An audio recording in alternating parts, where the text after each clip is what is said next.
안식 후 첫날, 아직 어두울 때에 막달라 마리아와 야고보의 어머니 마리아, 또 살로메가 예수님의 몸에 향유를 바르기 위해서 향품을 준비해서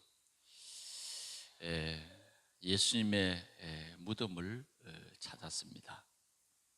이 세 자매들은 예수님께서 십자가에서 죽으시는 그 순간까지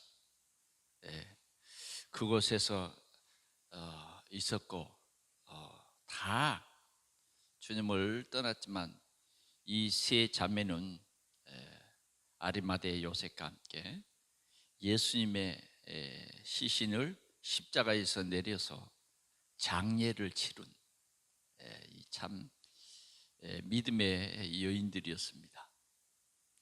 그들은 안식일 전날 예수님의 시신을 무덤 속에 넣고 그들은 돌아가서 향품을 준비했고, 안식 후 첫날, 그러니까 오늘 새벽이죠. 이런 새벽에 예수님의 무덤을 찾아 나선 것입니다. 그들에게는 큰 걱정이 있었어요.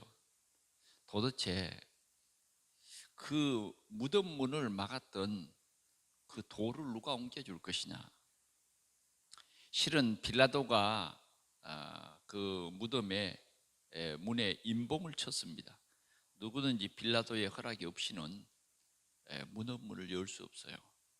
만약 그 무덤 문을 열었다가는 큰 법에 의해서 벌을 받게 돼 있단 말이죠. 그러나 오늘 막달라 마리아나 야고보의 어머니 마리아나 살로메는 전혀 그런 것은 걱정이 되지 않았어요. 정말 걱정이 됐던 것은 뭐냐, 누가 이 큰 돌 문을 열어주느냐인 것입니다. 그러면서 세 사람은 이렇게 걱정을 하면서 예수님의 무덤에 도달했어요. 무덤에 도달해 보니까 이게 웬일입니까? 무덤 문이 열려 있는 거예요. 무덤 문이 열려 있어요. 얼마나 깜짝 놀랐겠어요. 그런데 이들의 그 생각과는 달리 예수님은 부활하셨어요. 하나님께서 그리스도를 부활시키신 것입니다. 천사를 보내서 그 상엄한 군인들이 지키는 그 상엄한 그런 가운데서 천사들은 그런 것과 전혀 상관없이 돌을 굴러버렸어요. 그리고 부활하신 이 십자가에서 죽으시고 세마포로 쌓였던 예수, 그분은 완전한 승리로 부활을 하신 것입니다. 그래서 이 예수님의 무덤은 시신이 없는 그런 빈 무덤입니다. 예수님은 모든 사역을 이제 다 마치고 승리의 주님으로 당당히 부활하셔서 이제는 그리스도로서의 귀한 사역을 잘 마치신 것입니다. 우리는 1년에 한 번씩 이러한 고난주간과 부활을 기념하는 이러한 최고의 은혜 받고 최고의 하나님 앞에 감사하는 그러한 절기로 이렇게 지킵니다. 실은 우리가 성탄절보다 더 큰 우리에게는요, 이 절기가 바로 이 부활절입니다.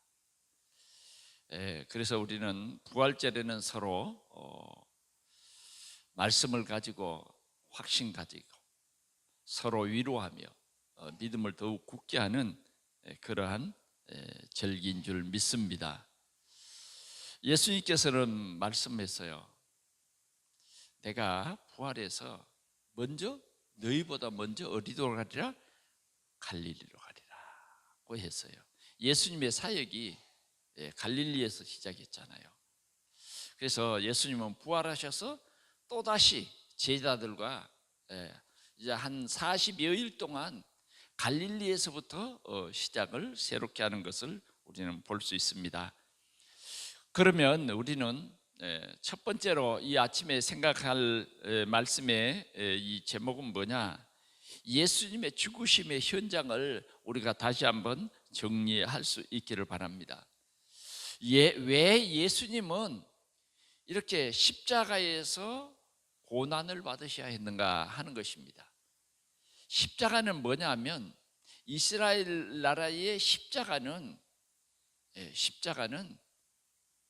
최고의 사형틀입니다, 여러분. 최고의 사형틀이에요. 그러면 왜 예배하는 성전, 예배하는 건물의 그 꼭대기에는 십자가를 붙였느냐? 십자가를 붙였느냐? 십자가는 어떠면 교회의 상징입니다. 교회의 마크예요. 교회 그러면 뭘 말하냐면 예수 그리스도의 십자가의 죽으심입니다. 죽으심이에요. 예수 그리스도의 십자가에서 피 흘리심이고 살을 찢기심이고 우리의 죄를 위해서 생명 주심입니다. 그러면 왜 이런 예수님의 그 한 주간 동안의 고난,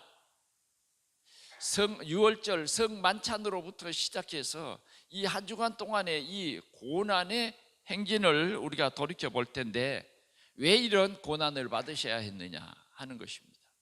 그것은 창세기 2장 17절의 말씀처럼 이 동산의 모든 나무의 실과는 다 따먹되 동산 중앙에 있는 나무의 실과를 따먹는 날에는 정령 죽으리라. 정령 죽으리라.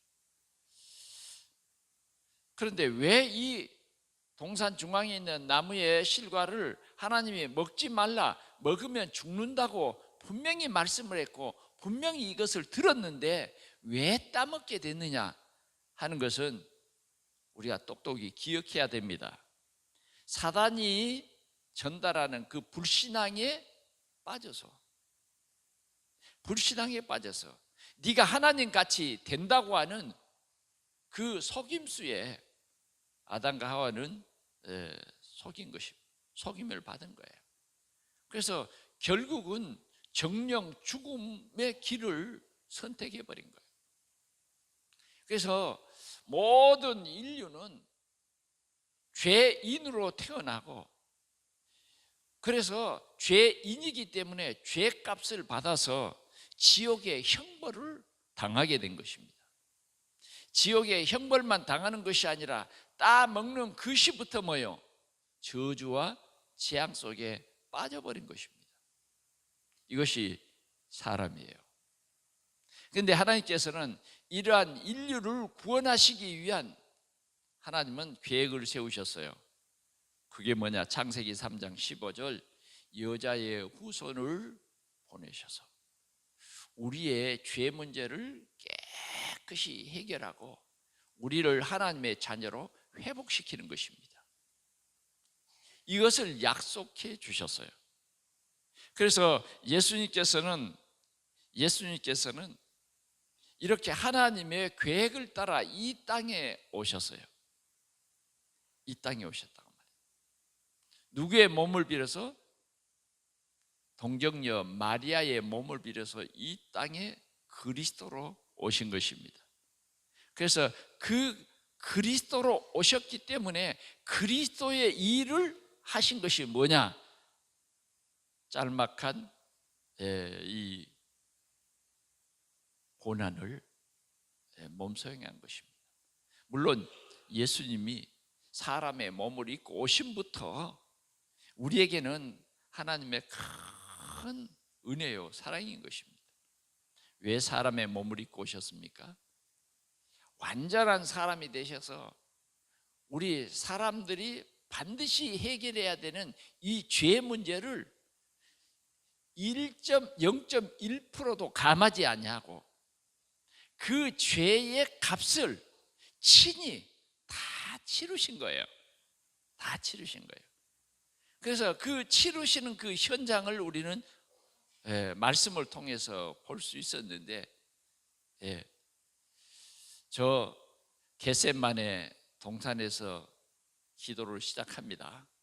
아버지요, 이 잔을 내게서 옮기시옵소서. 이 잔을 내게서 옮기시옵소서. 아버지여, 할만하시거든 이 잔을 내게서 옮기시옵소서. 그러나 내 뜻대로 마옵시고 아버지의 뜻대로 하옵소서. 이것이 예수님이 고난 당하신 그 기도예요. 그 기도를 그냥 웃으면서 했느냐가 아니에요. 예수님이 이 완전한 사람으로서의 이 완전한 고민 하나 조금도 빼지 아니하고, 심적인 고통 조금도 감하지 아니하고 그대로 당하신 거예요. 그래서 기도할 때에 그냥 기도하는 것이 아니라 정말 엎드려서 간곡하게 기도했는데, 그 간곡함이 기도할 때요 온 몸에 진땀이 빠졌어요. 진땀이 어떻게 됐습니까? 핏방울 같이 됐다. 우리를 구원하신, 우리의 죄를 대속하신 그런 그 과정입니다. 그래서 우리는 1년에 한 번씩 할 수 있는 특별한 한 주간을 정해서 이 고난에 집중해 보는 거예요. 아, 주님이 나를 위해서 이러한 고난을 당하셨구나. 주님은 우리를 위해서 자, 받아 먹으라. 받아 먹으라. 이 떡은 너희를 위한 내 살이니라. 예수님은 생명의 떡으로 오신 것입니다. 광야에서 만나를 먹는 사람들도 다 죽었지만은 예수님의 이 살을 먹는 자는 영생하리라. 영생하리라. 그러면서 주님은 말씀했어요. 이것은 너희를 위한 내 살이다. 주님이 오실 때까지 이것을 기념하라. 이 복음을 전하라는 것이었습니다. 그래서 우리는 이 고난을 통해서 다시 한번 우리가 복음의 가장 기초를 회복해야 된다는 것입니다. 주님은 또 잔을 가지사 살해하시고 뭐랬어요? 이것은 너희를 위하는 흘리는 바 피, 곧 나의 피, 너희를 위하는 새 언약의 피다. 이렇게 말씀했어요. 비록 제자들과 함께 나누는 마지막 만찬이었지만은 이것을 구원받은 모든 성도들이 함께 나누어야 할, 이것을 기념하라고 주님이 말씀을 했습니다. 그래서 우리는 구원이라고 하는 이러한 큰 축복, 하나님이 주신 최고의 선물, 이 구원, 그리스도의 고난과 십자가의 이 죽으심을 우리는 항상 기억해야 할 것입니다. 주님은 이러한 고난과 멸시와 천대를 몸에 다 받았어요. 조금도 감하지 않냐고 다 받았다고. 많은 사람들이 죄 없으신 예수님을 향해서 침을 뱉고 예수님의 그 얼굴에 침을 뱉었다니까. 그냥 뱉은 게 아니에요. 조롱하면서 뱉었어요. 어떤 사람은 손바닥으로 뺨을 치면서 네가 유대인의 왕이냐? 네가 유대인의 왕이냐? 온갖 오해와 온갖 고통을 다 받으십니다. 그러나 주님은 한 말씀도 하지 않았어요. 대제사장과 장로들과 수많은 바리새인과 서기관들이 예수를 향해서 거짓 증언을 하고 예수를 향해서 온갖 누명을 씌우고 온갖 욕설을 퍼부어댔지만 예수님은 한 말씀도 하지 않았어요. 힘이 없어서가 아닙니다. 그래야만 성경대로 하나님의 뜻대로 우리의 죄를 대속할 수 있기 때문에 그랬습니다. 예수님은 안 죽을 수도 있어요. 하늘에 12군대를 보내가지고 대제사장들쯤은 문제없이 처리할 수 있었습니다. 그러나 만약 그렇게 하고 예수님이 죽지 않는다고 하면 오늘 저와 여러분들은 구원받을 수 없어요. 그래서 우리의 구원을 이루시기 위해서 주님은 이렇게 고난을 받으셨다는 것입니다. 그래서 우리는 이 주님의 피로 의롭다함을 받은 거예요. 이 주님의 피로 우리는 하나님의 자녀가 된 거예요. 그래서 주님은 요한복음 19장 30절에 다 이루었다, 다 이루었다라고 말했어요. 그럴 때에 어떤 역사가 벌어졌습니까? 성전에 처 있는 지성소와 성소 사이에 처 있던 이 커튼, 휘장이 위에서부터 아래까지 쫙 찢어졌어요. 이제는 우리도 당당히 하나님의 자녀로, 하나님의 택한 백성으로 당당히 예배할 수 있는 길을 하나님께서 우리에게 열어주신 것을 믿으시기 바랍니다.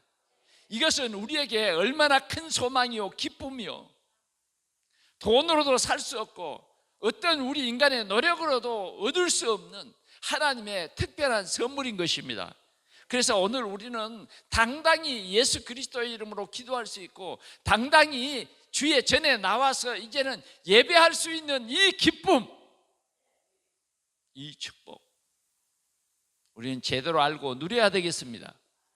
그전에는 우리는 저 성전 뜰 밖에서 유대인들이 예배하는 것을 그저 구경할 수밖에 없는 우리였지만 이제는 우리가 예수 그리스도께서 성소의 휘장을 위에서부터 아래로 찢으시고 우리는 당당히 주님 앞에 나아가서 예배할 수 있는 이 기쁨을 우리에게 주신 것입니다. 오늘 부활절 예배에 참석하신 여러분, 오늘 여러분들의 마음속에 이 기쁨과 이 승리의 찬송이 여러분들에게 있어지기를 축원합니다. 예수님은 우리를 위해서 죽었습니다.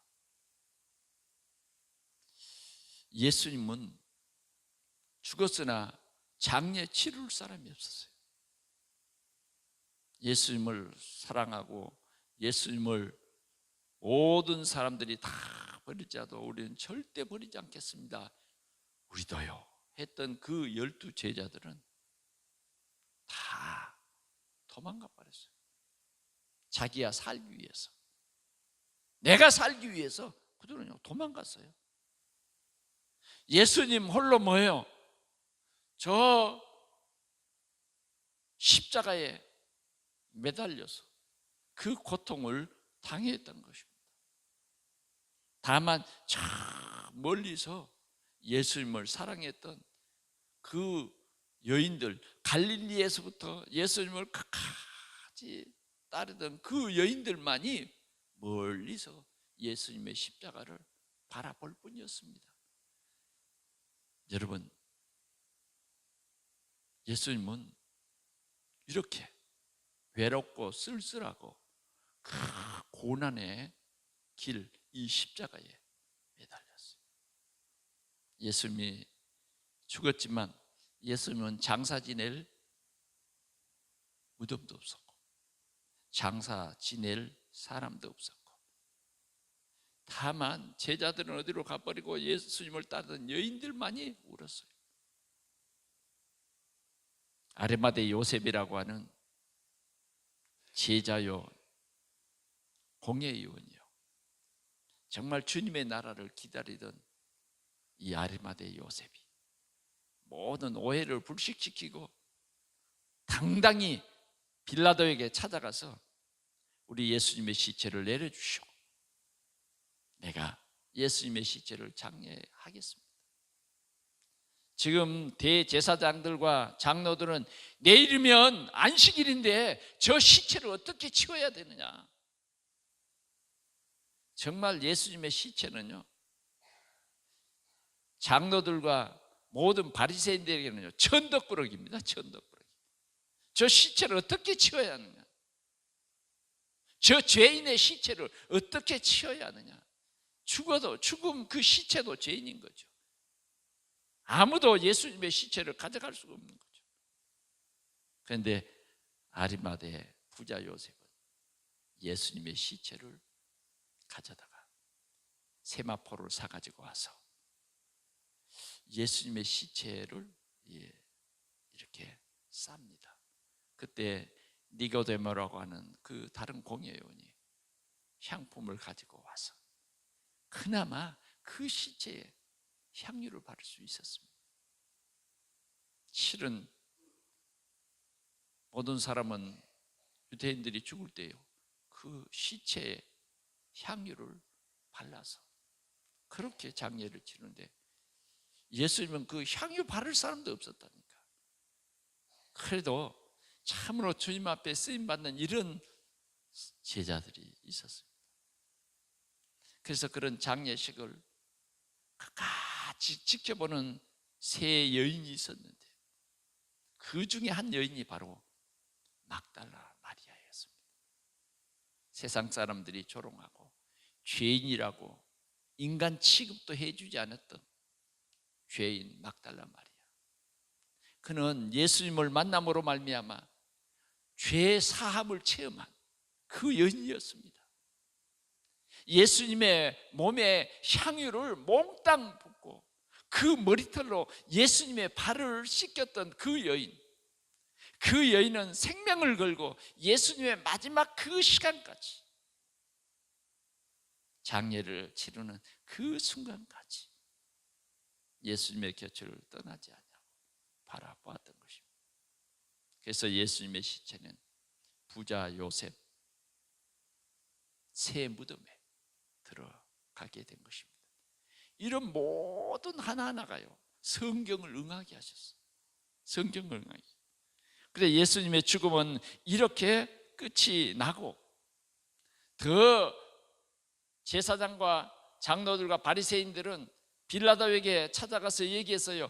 저 속이는 자가 평소에 하는 말이 3일 만에 부활한다고 했는데 만약 저 속이는 자가 다시 부활하면 더 세상을 요란하게 할 수 있으니 만약 저들의 제자들이 갑자기 지금은 나타나지 않았지만 갑자기 나타나서 시체를 가져다가 어디다 숨겨두고 빈 무덤을 보이면서 예수가 살아났다고 하면 세상이 더 혼란스러우니까 군인들을 우리에게 줘서 이 무덤을 지키게 해라 요청을 했어요.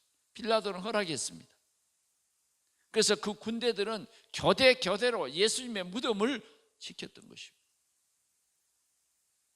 적막한 이 무덤을 지키는 사람 외에는 그 무덤에 아무도 가까이 하지 못했던 것입니다. 그러나 예수님은 전혀 그들과 상관없이 부활하신 것입니다. 할렐루야. 예수님은 부활하셨어요. 예수님은 말씀하신 대로 3일 만에 부활할 것이다. 모든 대제사장과 장로들과 바리새인들의 그 오해, 성전을 헐고 3일 만에 짓는다고 그걸로 고소했던 그 오해를 완전히 불식시키고 예수님은 죽은 지 3일 만에 죽음으로 우리의 모든 죄 문제를 완전히 깨끗이 해결했어요. 이 사실을 믿는 자는 이 예수님의 의, 예수님의 이 피 흘림의 이 값으로 우리는 의롭다함을 받은 거예요. 우리는 이 사실을 믿어야 합니다. 그래서 예수님은 모든 일을 완성했습니다. 그 완성의 증거가 뭐냐? 부활입니다. 오늘 우리는 하나님께 영광을 돌려야 하겠습니다. 자, 부활은 그러면 뭐냐 하는 것입니다. 부활은 뭐예요? 부활은 죽은 사람이 다시 살아나는 것을 말해요. 이 성경에서의 이 부활이라는 말은 우리 기독교만이 있는 거예요. 오늘 이 부활은 뭐냐? 생명의 부활입니다. 완전히 죽었어요. 옆구리에 창을 받고 피와 물이 다 쏟아졌어요. 3일 동안 무덤에 있었습니다. 그러나 안식 후 첫날 예수님은 그 무덤에서 살아났어요. 이것이 부활입니다. 죽은 생명이 다시 살아났다. 이거 바로 우리의 소망입니다. 우리는 예수님의 부활을 오늘도 기억하면서 이 귀한 소망을 가질 수 있기를 바랍니다. 오늘 예수님을 따르던 이 여인들은 예수님의 무덤에 와서 빈 무덤을 보고 깜짝 놀라고 슬퍼했어요. 정말 나쁜 사람들이다. 예수님의 시체까지 어디로 가져갔는가? 그래서 누가 우리 예수님의 시체를 가져갔느냐? 우리가 지금 예수님의 시체에 향유를 바르려고 왔는데 누가 우리의 시체를 가져갔느냐? 군인들에게 항의하면서 물었어요. 군인들은 말도 못했어요. 왜? 군인들이요 기절해버렸어. 기절. 왜? 하늘에 천사가 내려와서 무덤 문을 굴러버리고 그 무덤 문 그 돌 위에 탁 앉은 거예요. 천사들이 말했어요. 여자들이요, 왜 산 자를 죽은 자들 가운데서 찾습니까? 그는 이미 살아나셨습니다. 할렐루야. 이미 살아났습니다. 그가 누우셨던 그 무덤을 보세요. 거기는 빈 무덤이었어요. 그러면서 그 천사들은 말합니다. 그분이 살아계실 때에 당신들에게 하신 말씀이 있지 않습니까? 먼저 갈릴리로 간다고. 그 갈릴리에서 뵙자고. 갈릴리에서 뵙자고. 예수님은 부활했어요. 부활하신 예수님, 너무너무 이 막달라는요 너무너무 기뻤어요. 그래서 이 소식을 제자들에게 전하려고 돌아서는데 뭐예요? 마리아야. 할렐루야. 마리아야. 이 막달라 마리아는요 제일 먼저 예수님의 부활한 모습을 보게 된 것입니다. 오늘 이 여인들의 믿음은 정말 훌륭했어요. 제가 한 주간 동안에 말씀을 이렇게 깊이 묵상하다가 요한복음 8장에 보니까 마리아와 이 여인들은 평소에 예수님을 만나서 그 3년 동안의 예수님의 공생애에 이 여인들이요 자기들의 이 재산을 가지고 예수님과 그 제자들을 끝까지 섬겼다고 기록되어 있더라고요. 전혀 다른 곳에 나타내지 않는 거기에만 숨겨져 있는 그런 말씀을 보았어요. 이런 여인들이었기 때문에 갈릴리에서부터 이 죽음의 현장까지 끝까지 따랐던 것입니다. 예수님은 이 부활하셔서 이들에게 보여주시고 예수님은 저 갈릴리에서 갈릴리 한 산에서 제자들과 만납니다. 그런데 이 제자들도 뭐냐? 제자들도 부활하신 예수님을 믿지 못하는 거예요. 그러나 예수님은 그것과 전혀 상관없이 부활합니다. 자, 부활하신 주님은 하늘에 속한 육체로 부활하신 것입니다. 물론 40일 동안 제자들과 함께 있으면서는 손에 못자국도 보여주시곤 했지만 그러나 이 예수님의 부활은 우리의 부활입니다. 오늘 낮 예배 때도 우리가 이 승리하신 주님에 대해서 말씀을 들을 텐데요,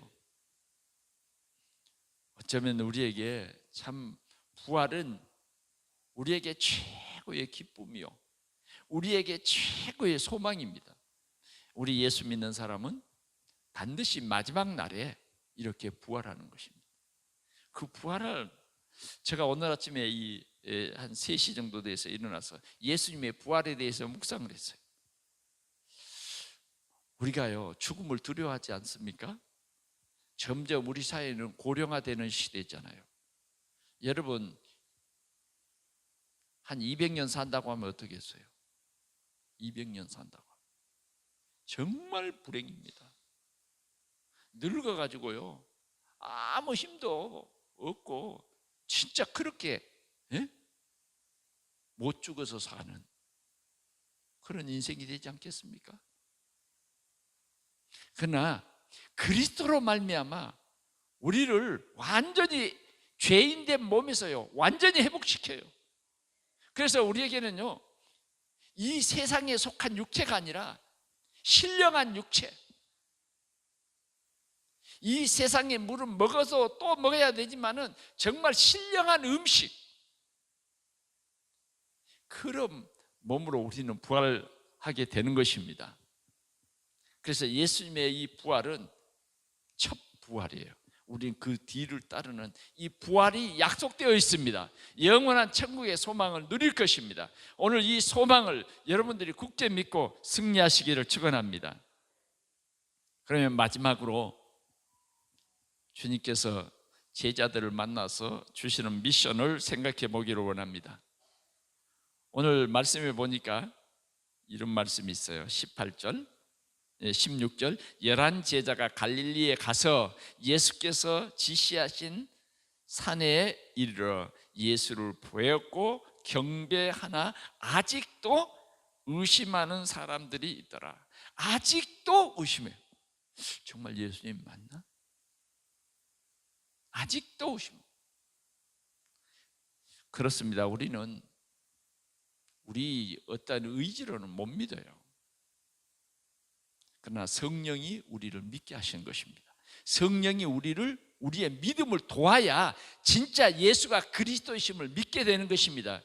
그래서 예수님께서는 말씀했어요.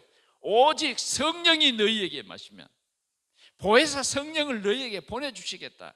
제자들이 부활하신 예수님을 만나기까지도 뭐요? 제자들의 믿음을 온전하지 못했어요. 온전하지 못했어요. 그러나 부활하신 예수님을 만남으로 말미암아 이들에게는 성령의 큰 역사로 믿게 된 것입니다.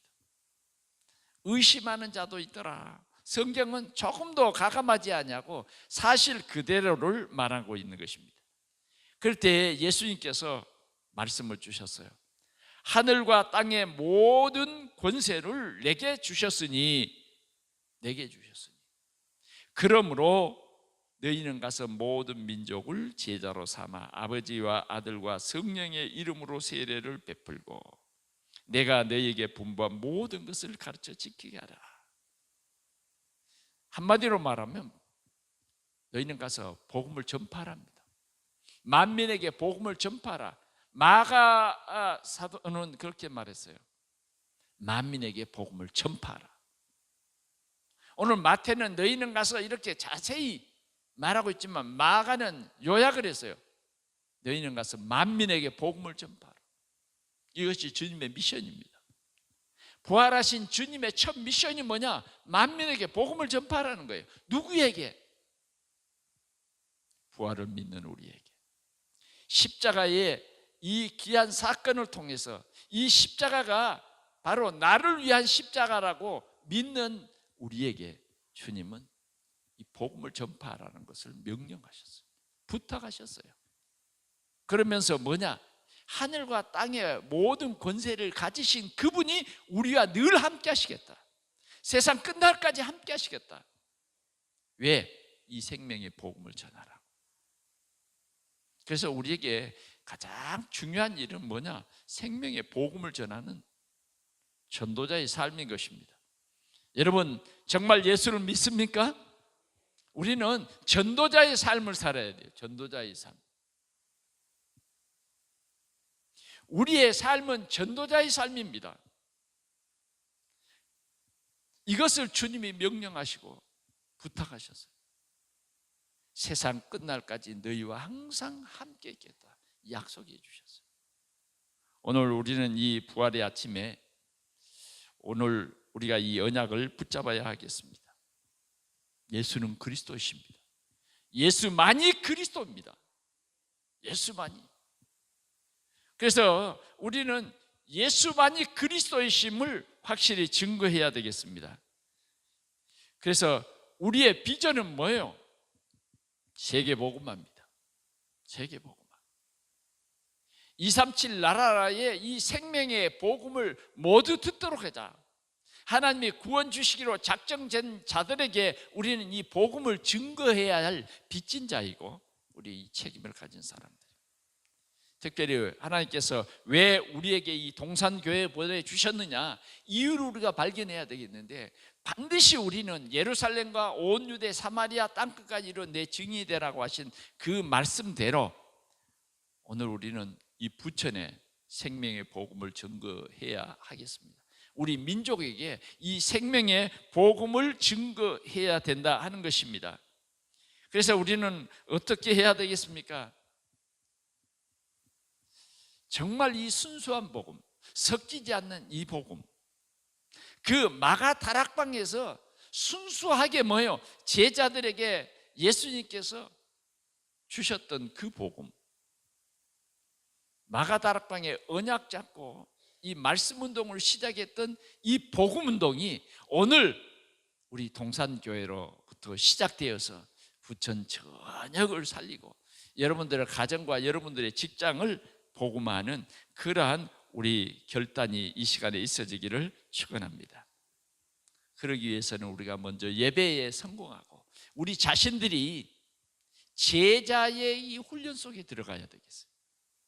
우리 자신들이 정말 제자로서의 온전한 삶을 살기 위해서 우리가 주님과 방향 맞추고, 그저 우리가 육신과 결혼해서, 돈과 결혼해서, 성공과 결혼해서 거기에 빠져 살지 말고 우리는 참 전도자의 삶을 사는 우리 동산교회 모든 성도들이 되어지기를 축원합니다. 그런 결단의 이 부활의 아침이 될 수 있기를 바랍니다. 왜 우리가 이 복음을 전해야 됩니까? 세상 사람들은 소망이 없습니다. 답이 없어요.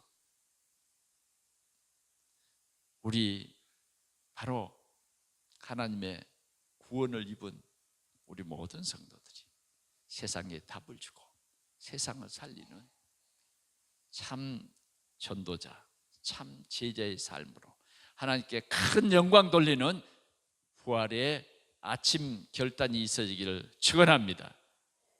기도하겠습니다.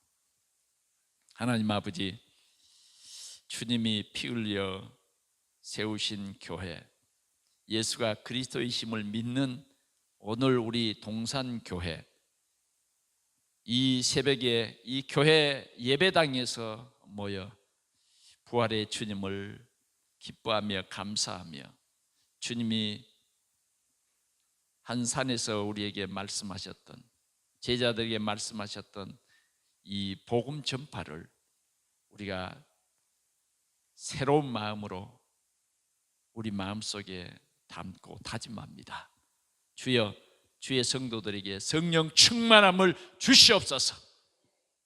가문을 살리게 하여 주옵소서. 주님, 우리 지역을 살리게 하여 주옵소서. 민족과 세계를 살리게 하옵소서. 교회가 무너지는 이 시대에 우리가 정신을 똑바로 차리고 이번 주 이 부활 주일이 우리에게는 새로운 시작이 되게 하여 주옵시며 부천을 살리는 참으로 귀한 원년이 되어지도록 우리 하나님이 우리 모든 성도들에게 성령 충만함을 주시옵소서. 예수 그리스도의 이름으로 기도하옵나이다. 아멘.